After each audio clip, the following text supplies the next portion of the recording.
I'm here in the kitchen where chefs are busy preparing their dishes for the Pork Taste of Elegance contest.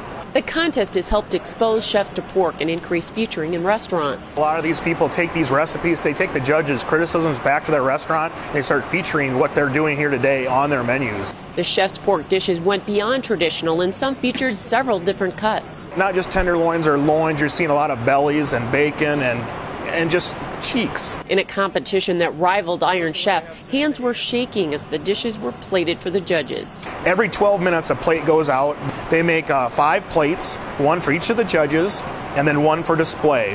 And you can see how intense it was. The judges also used the contest to educate chefs about cooking with pork. And then on top of that, the chefs get to meet with the 4 judges. They learn what they liked about their plate, what they could do to improve their plate. And this year's winner was Chef Ryan Hembury of Trail Ridge in Sioux Falls. This Heartland Consumer Report is sponsored by South Dakota soybean farmers and their soybean checkoff.